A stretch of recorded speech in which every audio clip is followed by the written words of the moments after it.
Wita memukul almarhum beberapa kali dengan selang warna biru ukuran 40 cm.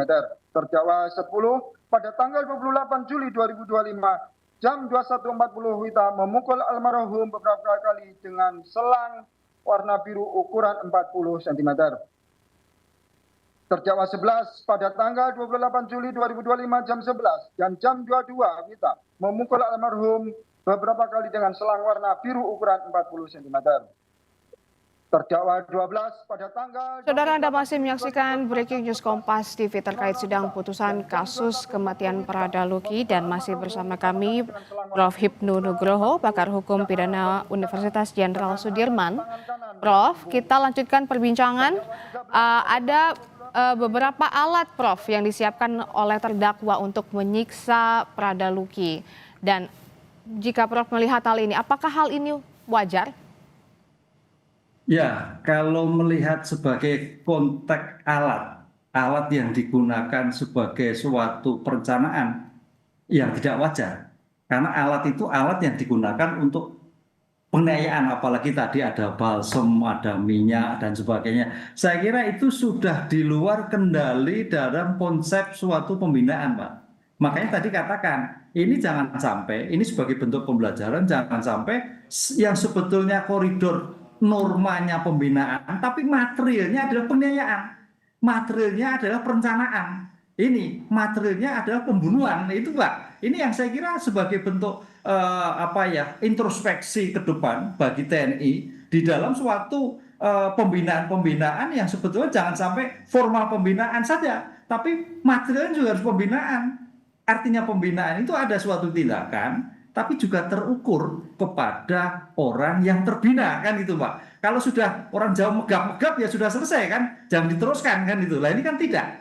Lah disitulah saya kira kenapa sampai masuk kepada peradilan militer yang sekarang disidangkan, ini suatu tindakan yang tidak wajar.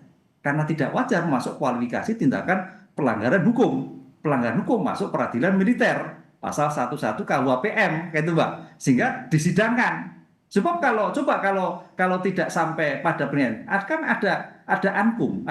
Jadi di sana itu juga ada suatu pembinaan, itu tidak mesti harus pada peradilan militer. Jadi peradilan militer itu ada namanya prapera, Mbak. Prapera itu adalah perwira penyerah perkara yang menentukan bahwa perkara itu bisa dilanjutkan di sidang atau tidak dilanjutkan dalam suatu sidang. Artinya ketika tidak dilanjutkan dalam sidang, itu dilakukan pembinaan internal. Misalkan di sel selama 10 hari, 20 hari pembinaan. Itu bagian dari suatu pembinaan juga. Nah, di sini tampaknya ternyata tidak bisa dilakukan pembinaan secara internal. Maka perwira penyerah perkara melimpahkan kepada pengadilan militer.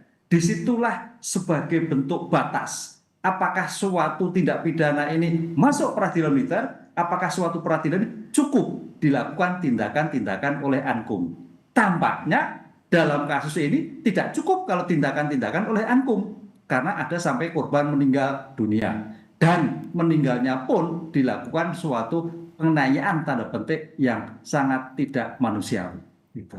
Oke, dari kasus ini kita bisa bercermin ya Prof, bahwa hal ini sudah menjadi budaya di militer.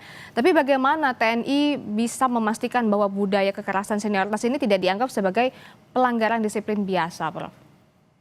Ya, di sini ya bukan budaya, ini sebagai oknum ya, mas budaya gue ya. Okay. Budaya kan di belakang semuanya. Oleh karena itu dalam seperti ini TNI harus selektif sekali, kan gitu kan. Batas-batas sebagai SOP dalam suatu pembinaan latihan seperti apa? Batas-batas suatu tindakan yang menjadikan efek jerah seperti apa? Nah itu harus dilakukan. Karena jangan sampai menjadikan trauma.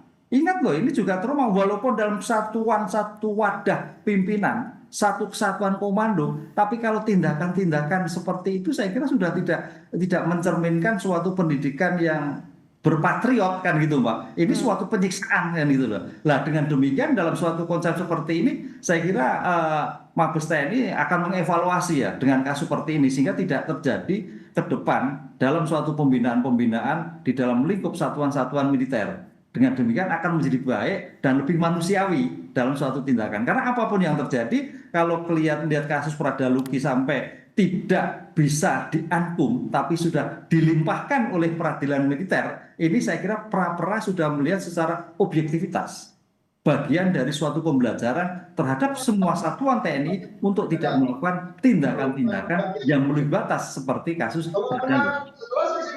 Baik, tadi Prof sempat menyebut bahwa ini mengakibatkan trauma ya Prof, yang memunculkan trauma pada korban sendiri dan juga mungkin pada pihak keluarga. Nah, dalam kasus ini sebenarnya apakah menurut Prof harusnya keluarga dilibatkan juga dalam proses pengadilan ini? Ya, peradilan kita kan peradilan sivil, Mbak. Jadi sivil itu peradilan-peradilan negara. Beda dengan peradilan-peradilan common law kan, dengan juri.